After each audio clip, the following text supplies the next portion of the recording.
Hello' friends, মই সকলোকে মোৰ চেনেল এলডিএম ফুডলৈ স্বাগতম জনালোঁ। আজি মই সকলোকে এটা popular fast food veg fried rice recipe দেখুৱাবলৈ ওলাইছোঁ।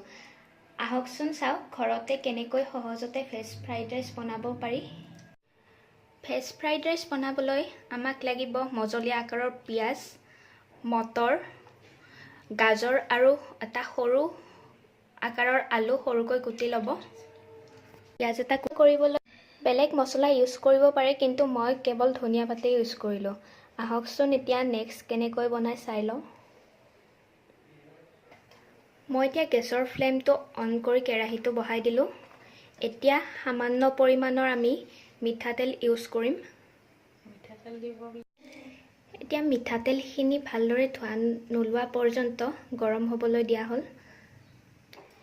তেলখিনি গৰম হোৱাৰ পিছত আমি প্ৰথমতে পিঁয়াজ তেলখিনি দিয়া হ'ল। পিঁয়াজখিনি মুগা বৰণীয়া নোহোৱালৈ এনেকুৱাকৈ ভাজি থকা হ'ল। 2-3 মিনিট ভজাৰ পিছত এতিয়া কাটি থোৱা কেঁচা জলকীয়াখিনি ইয়াত দি দিয়া হ'ল। কেঁচা জলকীয়া দিয়াৰ পিছত মটৰখিনি দি দিয়া হ'ল।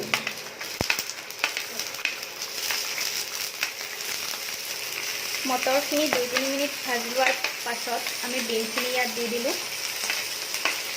লগতে আমি গাজৰ আৰু কাটি থোৱা আলুখিনিও ইয়াতে এড কৰি দিয়া হ'ল। সোৱাদ অনুযায়ী নিমখ দিয়া হ'ল। আমি পাচলিখিনি ভাজি থাকোঁতে নিমখখিনি দি দিম, নহ'লে হয়তো পাচলিত নিমখটো নোসোমাবও পাৰে। 4-5 মিনিট পাচলিখিনি ভাজাৰ পিছত এতিয়া আমি সামান্য পৰিমাণৰ হালধি ইয়াতে যোগ কৰিম। মই আজি ইয়াত কোনো ধৰণৰ মছলা ইউজ কৰা নাই। আপোনালোকে ইচ্ছা অনুযায়ী বিভিন্ন প্ৰকাৰৰ মছলা ইউজ কৰিবও পাৰে, আৰু লগতে আপোনালোকে আৰু বিভিন্ন প্ৰকাৰৰ পাচলি ইয়াত দিবও পাৰে। মই কেৱল আজি ধনিয়া পাতেই ইউজ কৰিম, কেৱল সুগন্ধিৰ কাৰণে। এতিয়া গোটেইখিনি পাচলি আমাৰ ধুনীয়াকৈ সিজি গৈছে। এতিয়া ইয়াৰ পিছত নেক্সট আমি বইল কৰা ভাতখিনি পাচলিখিনিৰ লগত দি দিম। আহকচোন চাওঁ। এতিয়া পাচলিখিনিৰ ওপৰত ভাতখিনি দি দিয়াৰ পিছত আমি ভালকৈ লৰাই দিলোঁ। আপোনালোকে যিকোনো চাউল ইউজ কৰিব পাৰে। মই আজি ইউজ কৰিছোঁ জহা চাউল। এই ৰেচিপিটো আমি ঠাণ্ডাৰ দিনত ৰাতি ৰৈ যোৱা ভাতেৰেও কৰিব পাৰোঁ, অথবা আমি চাউলটো বইল কৰি লগে লগে দি দিবও পাৰোঁ। পাচলিখিনি ভালদৰে মিহলি নোহোৱালৈ ভাতখিনি 4-5 মিনিটলৈ ভালদৰে লৰাই থকা হ'ল।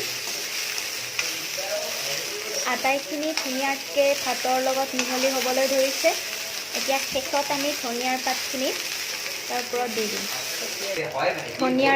এতিয়া ধনিয়া পাতখিনি ধুনীয়াকৈ চাৰিওফালে ছটিয়াই দিয়া হ'ল। ধনিয়া পাতখিনি ধুনীয়াকৈ লৰাই এতিয়া আমি পৰিৱেশনৰ বাবে তৈয়াৰ কৰিম। এতিয়া আমি এখন প্লেট লৈ ছাৰ্ভৰ বাবে ৰেডি কৰি দিলোঁ।